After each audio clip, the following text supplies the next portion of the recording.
오늘은 기도를 들어주소서 이런 제목으로 말씀을 좀 나누겠는데요.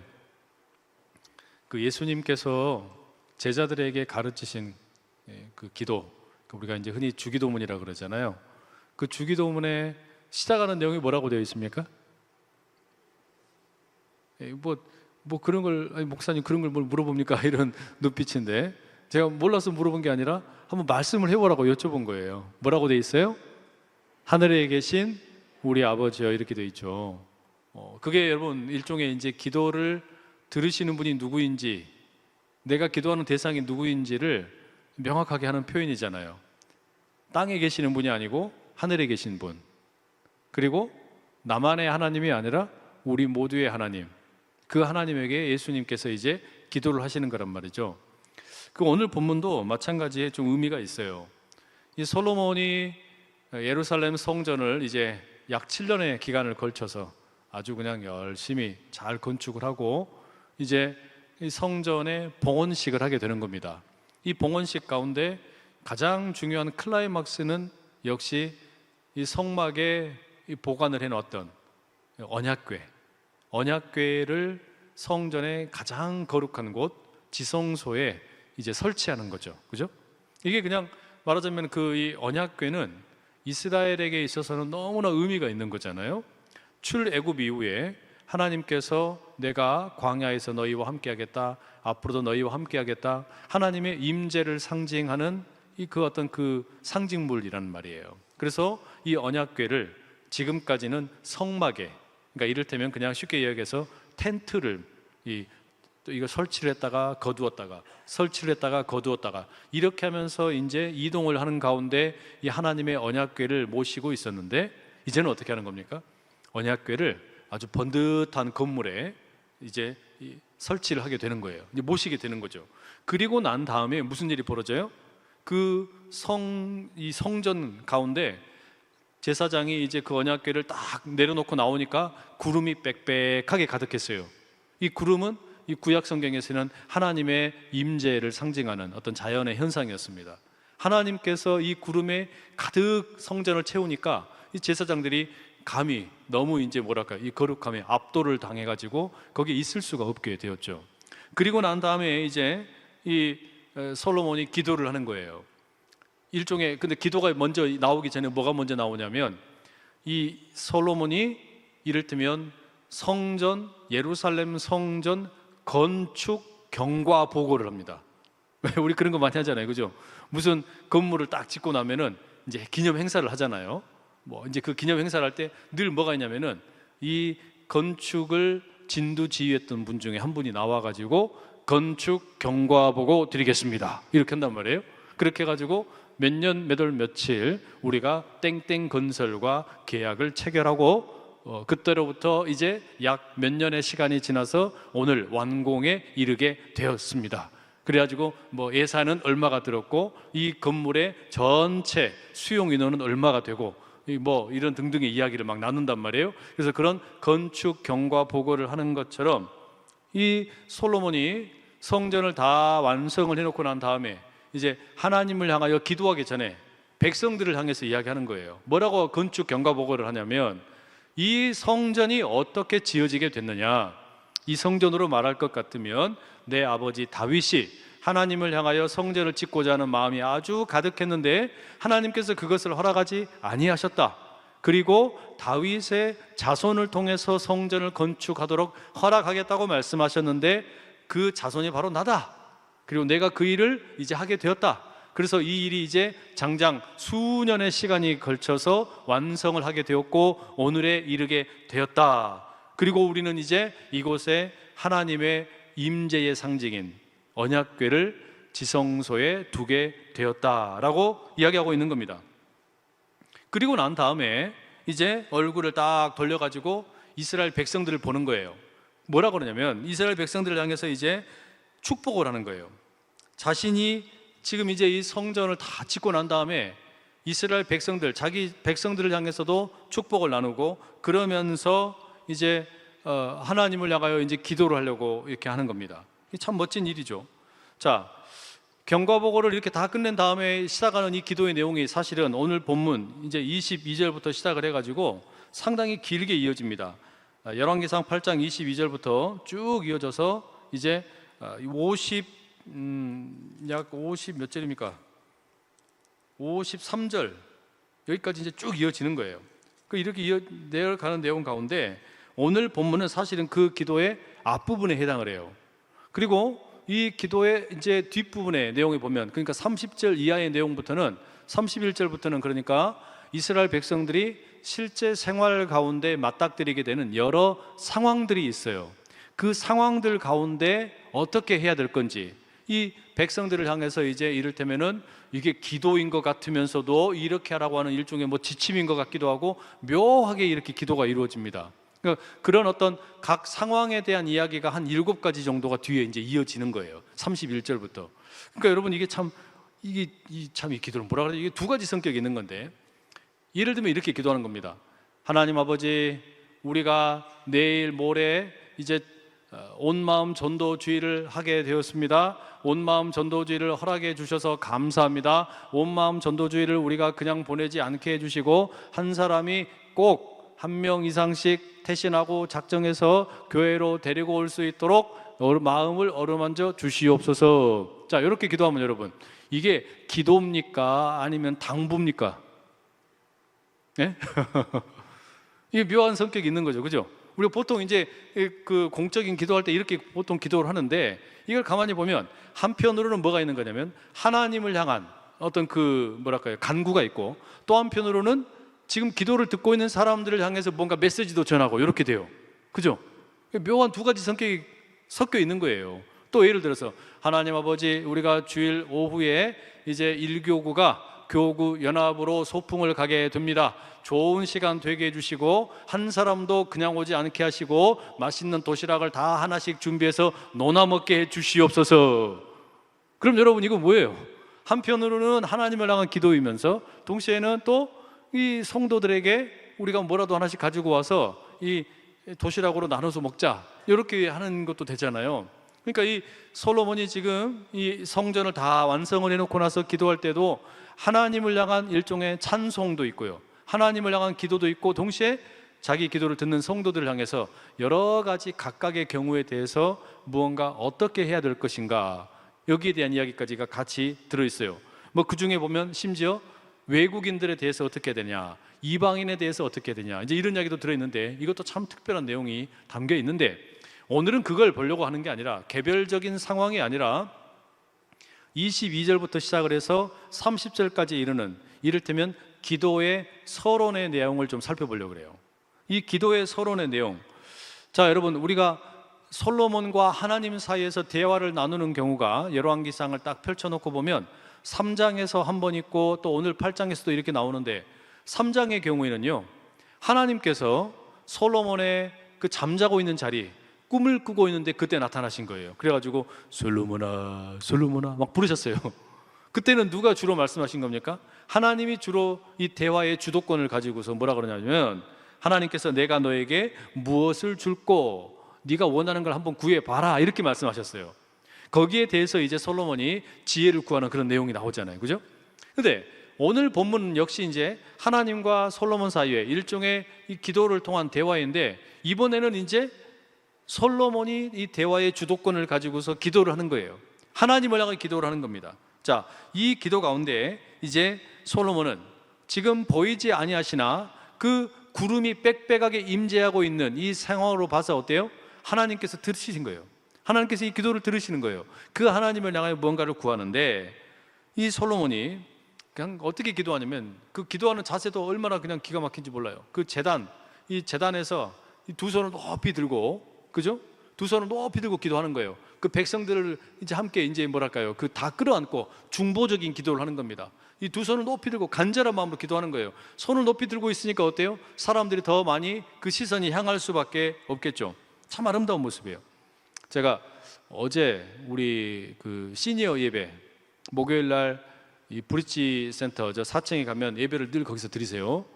우리 한 100여 분 이렇게 모이셔가지고 어르신들이, 할아버지 할머니들이 같이 모여서 예배를 드리시는데, 어제 가서 이제 말씀을 전할 때 그런 이야기를 드렸어요. 우리 성도님들 오른손 한번 들어보시라고. 오른손. 그러니까 저를 한번 따라하세요. 그랬어요. 제가 뭐라 하냐면 내 오른손은 축복의 손입니다.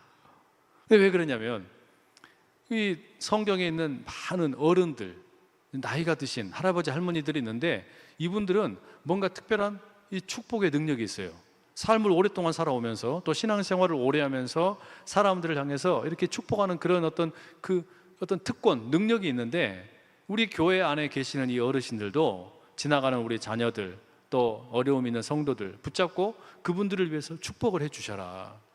우리 할아버지 할머니들이 그 삶에 뭐 오랫동안 마치 아기 예수를 이 성전에서 만났던 시므온처럼 이 안나처럼 그런 어떤 그 이 할아버지 할머니의 오른손에 이 축복의 기도를 꼭 해주셔라, 그런 얘기를 나누는데 이 지금 솔로몬의 경우도요, 두 손을 높이 들고 자신이 지은 그 성전, 이 성전을 끌어안고 그 제단 가운데에서 백성들 전체를 위하여 함께 기도하는 겁니다. 이 축복의 기도를 하는 거예요. 여러분, 우리가 이 브릿지 워십 이 시간에 모이는 것도 참 특별한 의미가 있어요.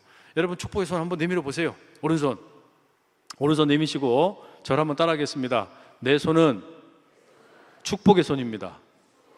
다시 한번, 내 손은 축복의 손입니다. 그러니까 여러분, 이렇게 하시면 안 돼요. 뭐 어떻게? 이렇게 하지 마시고, 제가 차마 가운데 손가락은 표시를 안 합니다. 이 두 번째 손가락으로 뭐 하세요? 보통 이렇게 뭐 방향 지시를 하기도 하고 지적을 하고도 이렇게 하잖아요. 그러니까 여러분, 이렇게 하지 마시고 어떻게 해요? 손을 그냥 필요하면 다 펴라. 다 펴서 축복의 손 되실 수 있기를 축복합니다. 네. 지금 이 솔로몬이 그런 마음을 가지고 기도를 하는데 이 기도의 첫 번째 내용이 뭐라고 되어 있냐? 23절에 보면 이렇게 되어 있죠. 이르되 이스라엘의 하나님 여호와여, 위로 하늘과 아래로 땅에 주와 같은 신이 없나이다. 이게 뭐예요? 지금 내가 기도하는 대상이 누구인가, 내 기도에 이 응답을 하시고 들으시는 분이 누구인지를 지금 선포하는 겁니다. 뭐라고 말하냐면 이스라엘의 하나님 여호와여. 저는 이 구문을 어떻게 읽고 싶었냐면 이스라엘의 하나님 여호와라는 말을 이렇게 읽을 수 있을 것 같아요. 이스라엘의 하나님은 여호와이시다.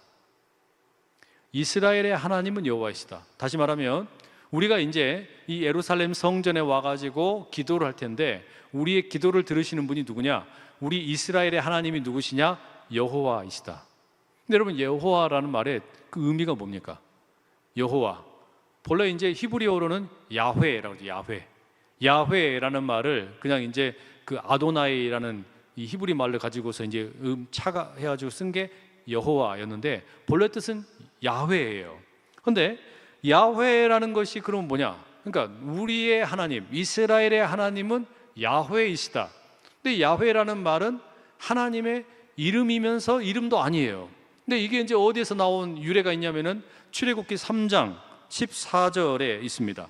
같이 한번 읽어보실게요. 함께 읽습니다. 시작.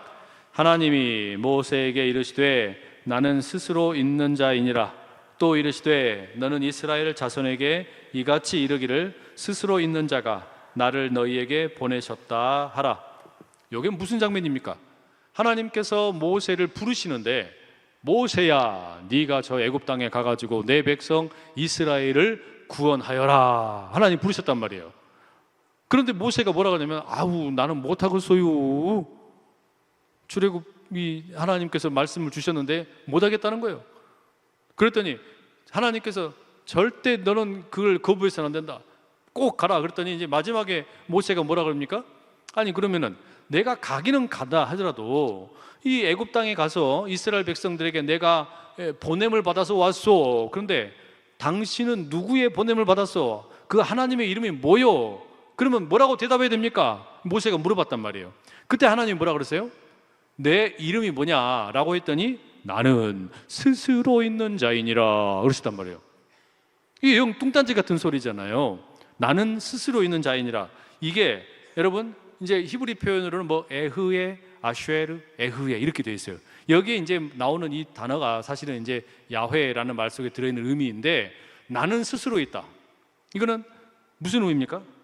사실 가장 적절한 표현은 그냥 다 잘라버리면 이 말이에요. 나는 나다. 나는 나다. 나는 스스로 있는 자다. 나는 나다. 이 말은 무슨 이야기일까요? 모세에게 하나님께서 나는 나다라고 말씀을 하신 것은 사실은요, 하나님은 어떤 다른 것으로부터 존재의 근원을 찾는 분이 아니고 모든 존재의 근원이 되시는 분이다, 이런 뜻이죠. 내가 모든 존재의 근원이 되시는 분이다. 그러니까 여러분, 사실은 하나님은 그래서 이름이 없는 분이죠. 이름이 없는 분인데 나는 스스로 존재한다. 난 이 세상 모든 만물의 창조자이고 이 세상 모든 물을 붙들고 있는 이 세상의 주관자이다. 이걸 표현하는 게 야훼라는 말의 뜻이에요. 그러면 지금 이 솔로몬이 이스라엘 백성들을 다 짊어지고 중보적인 기도로 또 하나님을 향하여 기도하면서 제일 첫 번째 하는 말이 뭐라 그런 거예요? 우리가 기도하는 대상이 누구냐? 내가 기도하는 대상이 누구냐? 이스라엘의 하나님 여호와여, 이랬단 말이에요. 이스라엘의 하나님은 야훼이시다. 무슨 말입니까? 우리 이스라엘의 하나님은 스스로 계시는 분이다. 우리 하나님 여호와, 우리 하나님은 다른 모든 존재의 근원이 되시는 분이다. 그분을 향해서 우리가 기도한다, 이거예요. 예수님께서 기도에 가르치신 그 첫 번째 문구도 뭐였습니까? 도대체 우리는 누구에게 기도하느냐? 하늘에 계신 우리 아버지예요. 우리가 기도하는 분은 이 땅에 있는 존재가 아니고 저 하늘에 있는 초월적인 존재입니다. 그리고 그분은 나만의 하나님이 아니고 우리 모두의 안위를 살피시고 우리를 생각을 하시고 돌아보시는 하나님이시다. 하늘에 계신 우리 아버지야, 이렇게 기도하라고 예수님이 가르쳤잖아요.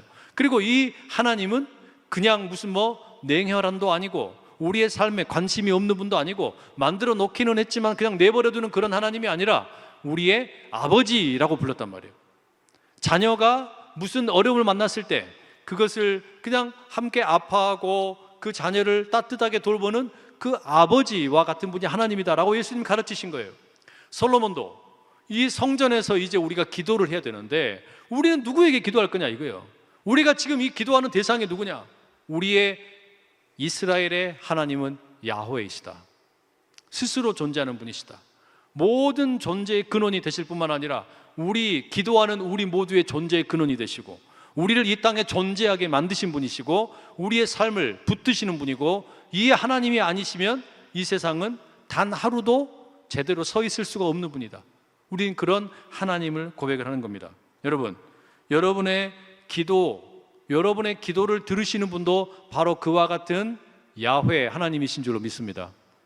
우리가 기도하는 분이 누구인지를 정확히 알아야 되는 거죠. 그죠? 난 누구에게 기도하느냐? 말도 못하는 돌멩이를 갖다 놓고서 기도하는 게 아니에요. 어디 그냥 무슨 오래된 그냥 신령한 나무라 그래가지고 나무를 향하여 비는 것도 아니에요. 우리는 피조물을 향하여 기도하는 게 아니고 우리는 모든 존재의 근원이 되시는 창조자를 향하여 기도하는 겁니다. 뿐만 아니라 창조자이실 뿐만 아니라 우리 모두의 구원자가 되시는 예수 그리스도를 이 땅에 보내신 그 하나님을 향해서 우리가 기도하는 거란 말이에요. 여러분의 기도가 이와 같은 하나님을 부르짖는 기도 될 수 있기를 축복합니다. 여러분, 이것이 왜 중요한 거 아니? 내가 누구에게 기도하는지도 모르고 그냥 막 입을 내뱉는 경우가 있는 거예요. 때로 여러분, 우리가 그러니까 내가 생각하는 하나님이 성경의 하나님이 아닐 수도 있어요. 자칫 잘못하면. 내가 기도는 열심히 하는데 내 기도를 들으시는 분이 성경이 이야기하는 하나님과 아무 상관없는, 이를테면 여러분이 만약에 지금 이 어떤 전지전능하시고 나의 존재의 근원이 되신, 그래서 내가 이분 앞에 서면은 그저 그냥 겸허하게 엎드릴 수밖에 없는 그런 하나님이 아니라 내가 지금 기도하는 대상은 다른 거 다 필요 없고 내가 원하는 것을 그냥 들어주면 좋겠다. 만약에 여러분이 그런 생각을 가지고 기도한다면 그 신은, 여러분이 부르짖는 그 신은 램프의 요정 지니와 다를 바가 없어요. 램프의 요정 지니는 인격적인 존재도 아니고 우리와 함께 어떤 삶을 공유하고 우리의 아픔을 이해하는 그런 존재가 아닙니다. 램프의 요정 지니는 우리가 필요할 때 그냥 지니야 부르면 나와가지고 그냥 필요한 거 응답을 해주고 다시 그냥 들어가 버려요. 근데 우리가 때때로 기도를 바로 그런 대상에게 한다 생각할 때가 있는 거예요. 그런 대상에 머물러 있는 때가 있는 거란 말이에요. 그러나 성경의 하나님은 그런 분이 아닙니다. 성경의 하나님은 인격적인 분이시고 우리와 관계 맺기를 아주 중요하게 여기시는 분이에요. 그래서 우리의 삶의 일거수일투족을 중요하게 여기실 뿐만 아니라 이 세상 모든 존재의 근원이 되시고 나아가 이 세상을 지탱하고 유지하는 분이시란 말이죠. 그래서 솔로몬이 바로 그런 하나님을 조금 더 특성을 살려서 이렇게도 표현합니다. 24절 한번 봐보세요. 24절. 자, 함께 읽겠습니다. 23절. 24절이 아니고 23절 다시 한번 읽어봅니다. 시작. 이르되 이스라엘의 하나님 여호와여, 위로 하늘과 아래로 땅에 주와 같은 신이 없나이다. 주께서는 온 마음으로 주의 앞에서 행하는 종들에게 언약을 지키시고 은혜를 베푸시나이다. 자, 솔로몬이 지금 우리의 기도를 들으시는 분이 누구냐? 뭐라 그래요? 이스라엘의 하나님은 야훼이시다. 스스로 존재하시는 분이다. 모든 존재의 근원이시다. 선언을 했어요. 그리고 이 하나님은 그러면 어떤 성품을 가지고 계시냐? 하나님의 성품으로 두 가지를 꼽습니다. 그 첫 번째가 뭐냐? 하나님은 언약을 지키시는 분이다. 두 번째는 뭐라고 되어 있냐면 하나님은 뭐라고 되어 있어요? 은혜를 베푸시는 분이다. 이게 지금 23절에 나오는 두 가지예요. 이게 대단히 중요하죠. 보세요. 하나님은 지금 이스라엘의 하나님은 야훼이십니다. 그래서 모든 이 생명, 이 세상에 존재하는 모든 생명의 근원이 되시고 존재의 근원이 되시는 분이에요.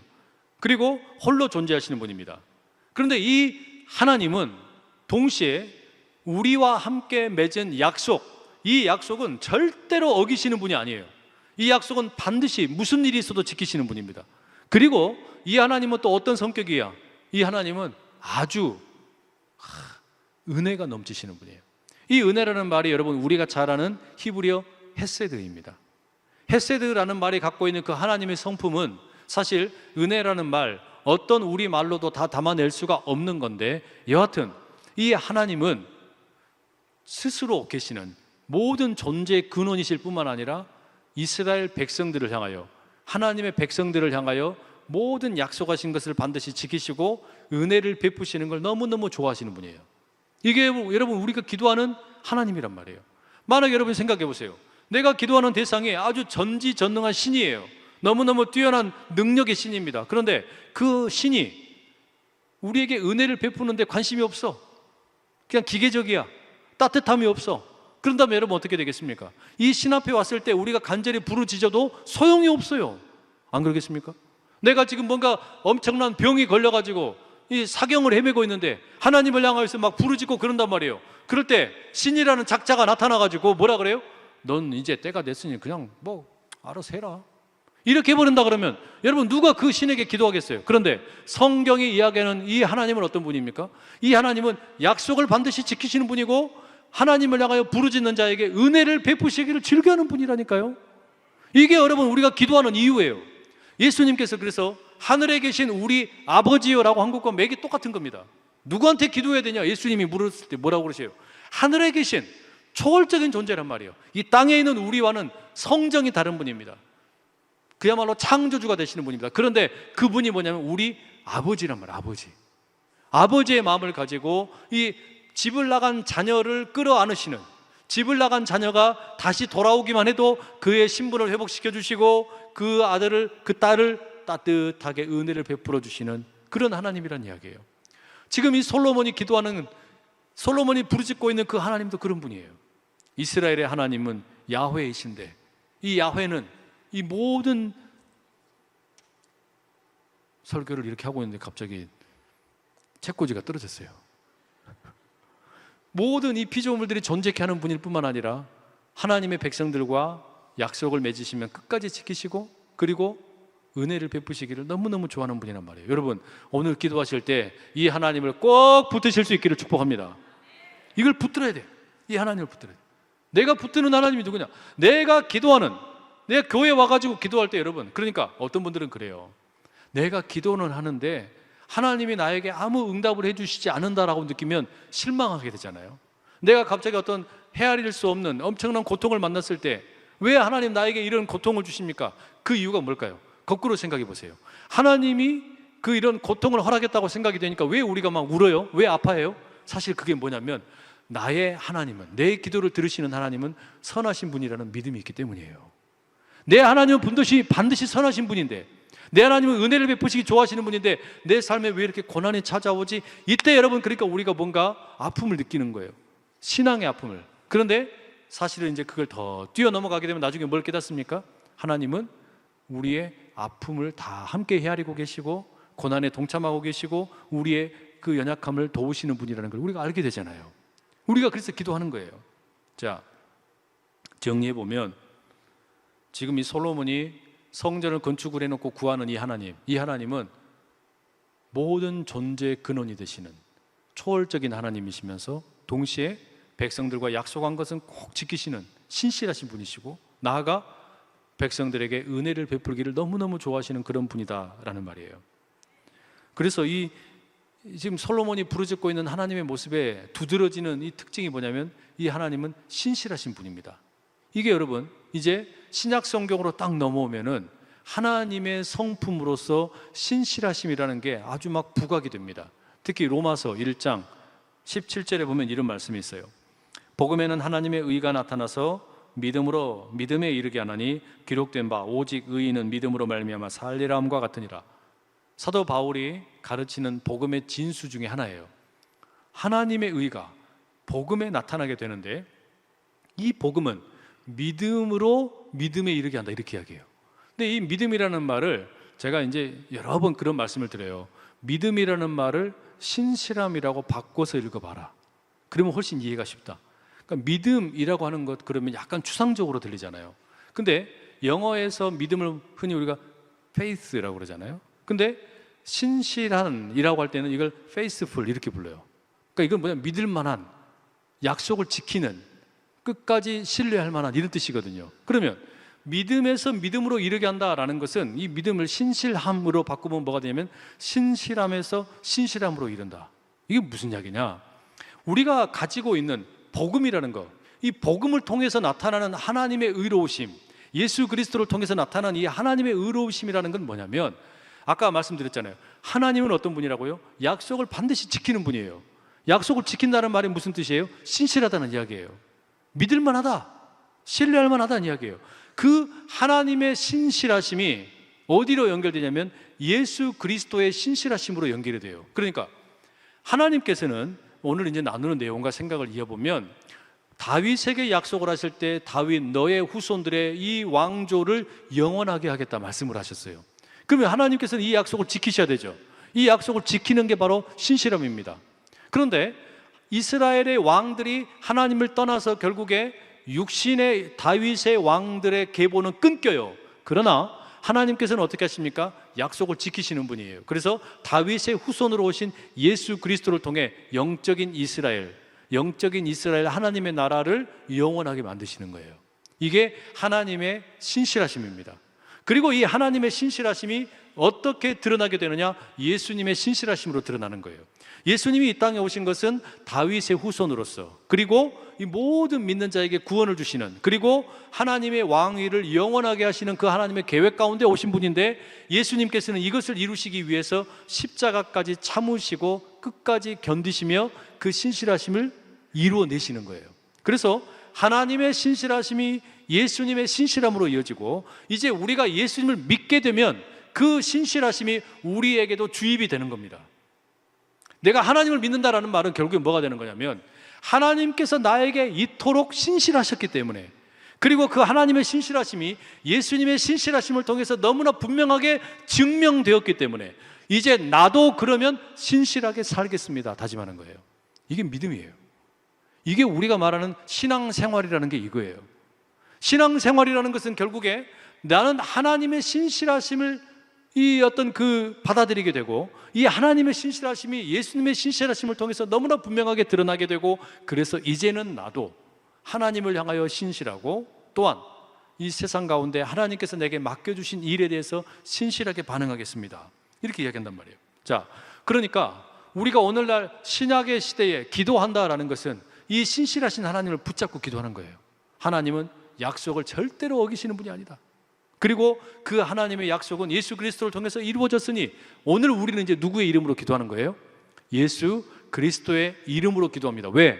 예수님은 약속을 신실하게 지키신, 하나님의 신실하심을 온전히 이루어내신 분이거든요. 모든 걸 성취하신 분이에요. 그래서 우리가 예수님의 이름을 붙들고 기도하게 될 때, 그것은 내 이름이 드러나는 기도가 아니라 예수님이 신실하신 것처럼 이 기도가 이루어질 줄 믿습니다. 우리 그렇게 마음을 담고 기도하는 거예요. 그러니 여러분, 이 기도 가운데 우리가 기도하는 자리마다 늘 기억하세요. 나는 도대체 지금 누구에게 기도하느냐? 나의 기도를 들으시는 분은 야훼 하나님이다. 이 세상 모든 만물의 근원이 되시는 분이다.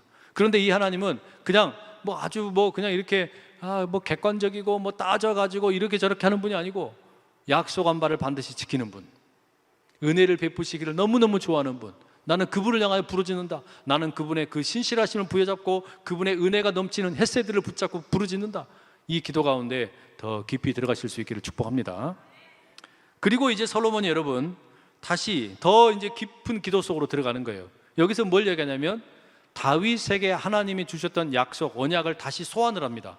하나님께서 뭐라 그러셨어요? 다윗에게, 다윗아, 너의 후손들이 이 왕위를 영원히 지키도록 내가 해주겠다, 약속을 하셨어요. 그런데 이 약속을 솔로몬이 다시 붙잡고 기도하는 거예요. 그래서 25절 마지막에 보면 이 하신 말씀을 지켜주십시오 이렇게 이야기해요. 그러니까 내 아버지 다윗에게 하셨던 약속, 하나님께서 다윗의 왕위를 영원토록 하신다고 했사오니 지켜주십시오 이야기한단 말이에요. 또 26절에도 다윗에게 하신 말씀을 확실하게 해주십시오, 두 번씩이나 그런 표현이 나와요. 왜 그럴까요? 이건 여러분 너무나 이게 당연하게 느껴져요. 솔로몬은 지금 이제 왕이 됐잖아요. 그리고 다윗의 어떤 전폭적인 지지와 함께, 그리고 자신의 어떤 정치적인 라이벌들을 다 죽였어요. 다 쫓아냈습니다. 자기의 왕위가 아주 단단해졌습니다. 그러나 이게 그로 끝나는 게 아니에요. 정치적으로 안정된 것 같지만, 그러나 다윗의 그 어떤 약속을 하나님께서 끝까지 지키시기를 구하게 될 때, 이것은 이제 내 이 왕의 자리라고 하는 것은 내 어떤 그 정치적인 능력으로 유지되는 게 아니라 이것은 하나님의 손에 의해서 지켜지는 것이다. 이걸 지금 구하는 거예요. 하나님께서 이것을 내게 허락하신 것이고 이스라엘 우리나라를 이끌어 가실 것이다. 이걸 구하는 겁니다. 자, 그런데 이 왕위가 유지되는데 처음에 사무엘 상에서 나왔던 그 하나님과 다윗의 약속이 조금씩 달라지게 됩니다. 그때는 뭐라고 나오냐면 이제 무조건적으로 다윗의 왕위를 영원하게 하겠다라고 말씀을 하셨는데, 그 다음에는 이제 조건이 달라지는 게, 다윗아, 너의 후손들이 너와 같은 길을 성실하게 가게 되면, 내 앞에서 바르게 행하면 그 왕위가 영원할 거다, 이렇게 이야기하시는 거예요. 조건이 달린 거예요. 그죠? 좀 달라졌어요. 그런데 이 일로 인해서 무슨 일이 생기냐면 결국에 다윗의 후손들이 이제 실패하게 되죠. 솔로몬도 여러분 오늘 여기까지는 괜찮아요. 근데 나중에 이제 11장 넘어가면 이 솔로몬이 막 타락을 합니다. 이방 여인들하고 결혼을 해가지고 그 이방 신들이 막 자기 궁궐에 들어오게 되고 이러면서 막 영적인 혼란스러움이 생기고, 나중에 결국에 솔로몬 이후에 이스라엘이 완전히 쪼개져 버리잖아요. 너무 안타까운 일이 벌어지는 거예요. 그리고 엄밀하게 이야기해서 다윗의 왕위, 육신의 다윗의 후손들은 그 대가 끊깁니다. 하지만 아까 말씀드린 것처럼 하나님은 어떤 분이에요? 약속을 반드시 지키는 분이란 말이에요. 어떻게 하시든지 지키는 분이기 때문에 영적 이스라엘을 예수 그리스도를 통해 영원한 왕위로 세워 가시게 되는 겁니다. 그래서 우리가 왕이신 나의 하나님 이렇게 막 찬양을 하잖아요. 하나님의 나라는 영원합니다 찬양하잖아요. 그게 무슨 이야기겠어요? 다윗의 후손으로 오신 예수 그리스도를 통해 이 왕위는 영원히 유지될 것이다. 우리가 이 노래를 한단 말이에요. 이 하나님의 왕되심, 예수 그리스도의 왕되심, 이걸 여러분 우리는 계속해서 기억을 하게 되는데, 결국에 저는 이 솔로몬의 이 기도, 그러니까 다윗에게 주셨던 하나님의 약속을 붙잡고 기도하는 거잖아요. 이게 여러분 우리 기도에 너무너무 중요한 어떤 도움을 주는 겁니다. 교훈을 주는 거예요. 내가 기도하는데 허무맹랑한 기도를 해서는 소용이 없어요. 예를 들어서 여러분 보세요. 철수가 영희하고 있었던 일을 가지고서 하나님에게 기도를 해요. 하나님, 영희가 나만 사랑한다 그랬는데 요즘에 철수 나는 돌아보지도 않고 자꾸 다른 남자애들만 쳐다보고 돌아다녀요. 속상해요. 근데 그렇게 기도해서 이제 하나님, 철수인 나와 영희 둘 사이에 맺었던 약속, 이 약속을 근거로 해서 하나님께서 이 기도에 응답해 주십시오. 이거 응답이 돼요, 안 돼요? 이건 안 돼. 왜냐하면 이건 하나님이 하신 약속이 아니잖아요. 하나님이 하신 약속이 아니에요. 그런데 하나님께서 하신 약속을 붙잡고, 하나님이 주셨던 약속을 붙잡고서 기도를 하면요, 이거는 반드시 하나님께서 어떤 식으로든 응답을 하셔야만 돼요. 왜? 하나님은 약속을 신실하게 지키는 분이라고 그랬잖아요. 사람끼리 한 약속은 깨져요. 지켜지지 않을 때가 많아요. 그런데 하나님은 반드시 약속을 한 바를 지키시는 분이라 그랬기 때문에 여러분은 성경을 읽으실 때 꼭 찾으셔야 되는 게 하나님이 무슨 약속을 하셨냐. 하나님이 약속하신 것 중에 상당히 좋아 보이는 거 있잖아요. 그것만 좀 이렇게 모아놓으세요. 모아놓고 있다가 그걸 가지고 기도하세요. 하나님, 성경 어디 구절에 보니까 이런 말씀하셨고 이렇게 약속을 주셨던데 하나님, 그러면 그거 약속을 제게도 이루어 주시옵소서. 반드시 그렇게 하셔야 돼요. 그런데 주의하실 점이 있어요. 뭐냐면 성경의 말씀을 전체로 함께 읽어야 될 필요가 있어요. 무슨 이야기냐면 하나님께서 여기서는 이렇게 이야기하시는데 저기서는 또 이렇게 이야기하시는 경우가 있어요. 그럴 때 뭐가 필요해요? 이제 이걸 전체를 뭐랄까 함께 포괄적으로 이해할 필요가 있겠죠. 여하튼 중요한 건 뭐냐, 한 가지만 말씀드리고 싶은 거예요. 말씀을 붙잡고 기도해라. 말씀을 붙잡고 기도해라. 그러니까 여러분, 다른 거 아니고 예를 들어서 하나님께서 하나님을 향하여 자신의 것을 아끼지 않고 드리는 사람, 그 하나님께서 그 사람들에게 이 복을 주시지 않겠습니까? 그죠? 안식일을 거룩하게 지켜라. 또 예수님께서 주셨던 말씀 중에도 심령이 가난한 자가 복이 있다고 그러셨잖아요. 애통하는 자가 복이 있다고 그랬잖아요. 긍휼히 여기는 자가 복이 있다고 그랬잖아요. 여러분, 그런 팔복의 말씀들 같은 거, 예수님이 하셨던 말씀 가만히 붙잡고 기도하면 어떻게 되겠습니까? 하나님, 심령이 가난한 자가 복이 있다고 그랬는데 그 심령이 가난한 자에게 허락하시는 그 복 내게도 주시옵소서. 우리 이런 기도할 수 있는 거잖아요. 말씀을 부여잡고 함께 기도하실 수 있기를 축복을 합니다. 솔로몬이 이 가운데 자기 백성들과 함께 이 성전을 완성을 하기 위해서 약 한 7년의 시간을 걸려서 건축을 하고, 그리고 난 다음에 이제 이런 기도를 드리면서 마지막에 보면, 오늘 본문에 보면 마지막에 27절 이하의 내용에 보면 조금은 이제 뭔가 다른 뉘앙스의 이야기를 또 해요. 뭐라고 하냐면요, 자기가 하나님의 집이라고 성전을 다 만들어 놓고 나서 뭐라 그러냐면, 그런데 하나님, 내가 이 성전을 짓기는 지었지만 이 공간이 어떻게 하나님을 다 용납할 수 있겠습니까? 이렇게 이야기해요. 왜 이렇게 이야기할까요? 자기 고백 속에 다 들어있어요. 하나님은 하늘에 계시는 분인데, 하늘의 하늘도 다 감히 그 하나님을 담을 수 없는 분인데, 내가 지은 이 성전이 하나님을 다 어떻게 담을 수 있겠습니까? 그러면서 여러분, 우리에게 중요한 이야기를 해주는데, 그게 뭐냐면 성전이 하나님이 아니에요. 그죠? 성전은 하나님이 아니에요. 성전은 하나님의 임재를 상징하는 건축물이죠. 그 성전이 하나님이 아닌데 이것을 하나님과 똑같이 여겨버리는 순간에 무슨 일이 생기는 겁니까? 문제가 생기는 거예요. 그게 예수님 시대에도 있었던 일이고요. 그래서 솔로몬이 구하는 기도의 내용에 보면 지금 27절에 보면 하나님이 참으로 땅에 거하시리이까 하늘과 하늘들의 하늘이라도 주를 용납하지 못하겠거든 하물며 내가 건축한 성전이오리이까. 자기가 지은 성전에 대해서 상당히 겸손하게 이렇게 반응을 합니다. 사실 이것은 여러분, 성경, 구약 성경에도 꽤 자주 등장하는 표현이에요. 이사야 56장 7절에 보면 이런 말씀이 있어요. 내가 곧 그들을 나의 성산으로 인도하여 기도하는 내 집에서 그들을 기쁘게 할 것이며 그들의 번제와 희생을 나의 제단에서 기꺼이 받게 되리니 이는 내 집은 만민이 기도하는 집이라 일컬음이 될 것임이라. 이 집은 무슨 집이라고요? 만민이 기도하는 집이다. 이사야의 예언의 말씀인데 이 말씀이 예수님도 그대로 인용을 하시죠. 마태복음 21장 13절에 보면 이렇게 말씀하세요. 예수님께서 그들에게 이르시되 기록된 바 내 집은 기도하는 집이라 일컬음을 받으리라 하였거늘 너희는 강도의 소굴을 만드는도다 하시니라.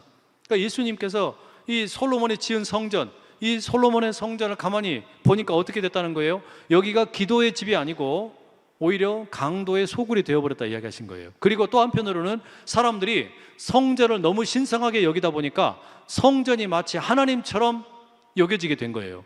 그리고 사람들이 성전 때문에 오히려 고통을 받는 일도 생기는 거예요. 왜? 성전에서 예배를 드리려면 이 성전 세금을 내야 돼요. 성전의 화폐로 바꿔야 되는 거예요. 그리고선 폭리를 취하는 겁니다. 일반 화폐를 취급을 안 하니까. 이런 식으로 하다 보니까 어떻게 돼요? 성전을 거룩한 하나님을 만나는 곳이라 생각을 했는데 와서 보니까 오히려 구정물 냄새만 나는 거예요. 이런 일이 막 생겨났던 거예요. 그래서 예수님이 안타깝게 여기시고 화를 내신 거 아니었습니까? 왜 그렇게 됐어요? 지금 이 솔로몬이 기도했던 내용, 솔로몬이 하나님에게 올려드리는 이 어떤 성전의 본질을 잃어버렸기 때문이잖아요. 성전은 기도하는 곳이란 말이에요. 우리가 여기 모인 이유도 그 기도하기 위해서 모인 거 아닙니까? 그러니까 이 자리가 다른 무엇보다 영원하신 하나님, 약속에 신실하시고 우리에게 은혜 베푸시기를 기뻐하시는 하나님을 향하여 기도의 소리가 끊이지 않는 곳 되기를 축복합니다. 여기는 그 일이 너무너무 분명하게 나타나야 돼요. 그리고 이 솔로몬의 이야기, 성전에 대한 솔로몬의 어떤 이야기와 기도를 들은 우리가 마지막에 결국에 사도 바울의 이야기까지 눈여겨볼 필요가 있어요. 고린도전서 3장 16절에서 17절 한번 읽어보실게요. 너무 중요한 말씀이에요. 함께 읽습니다. 시작. 너희는 너희가 하나님의 성전인 것과 하나님의 성령이 너희 안에 계시는 것을 알지 못하느냐? 누구든지 하나님의 성전을 더럽히면 하나님이 그 사람을 멸하시리라. 하나님의 성전은 거룩하니 너희도 그러하니라. 이 솔로몬의 말은 어찌 보면은 그러니까요, 이제 우리에게 새롭게 해석이 되는 겁니다. 이 성전은 만민이 하나님을 향하여 기도하는 곳이고 하나님을 만나는 곳이에요. 하나님의 임재가 있는 곳이에요. 그런데 이 겉으로 보이는 이 성전이 이제 시간이 지나면서 그 본래의 기능을 다 잃어버리고 퇴색되어 버린 거예요. 그리고 오히려 여기가 더 이제 오히려 타락하게 된 거예요. 그러니까 어떤 일이 벌어집니까? 예수 그리스도께서 이 땅에 오셔가지고 이 성전을 온전히 회복을 시키시는 겁니다. 예수님 스스로가 성전이 되시는 거예요. 왜? 예수님을 본 자가 곧 하나님을 본 자라 그랬잖아요. 그리고 예수님께서는 그것을 본인에게만 적용시키는 게 아니라 예수님을 믿는 사람들에게도 그걸 이제 확대시킵니다. 그래서 뭐라 그러세요? 너희가 이제는 하나님의 성전이다. 왜냐? 이유가 있다. 너희 안에 성령께서 거하시기 때문이다. 성령께서 거하시기 때문에 우리 몸 자체가 성전이라는 거예요. 그러니까 이 성전을 함부로 여기면 안 된다는 겁니다. 그러니까 여러분의 육신이, 여러분의 몸 자체가 하나님을 위한 거룩한 성전이라는 사실을 잊지 마시길 축복합니다. 그래서 이 사실을 우리가 기억을 하고 기도하는 자리로 나갈 때 결국은 여러분, 내 안에 계시는 성령께서 우리를 계속해서 깨우시고 우리로 하여금 하나님을 향하여 부르짖고 기도하게 만든단 말이에요.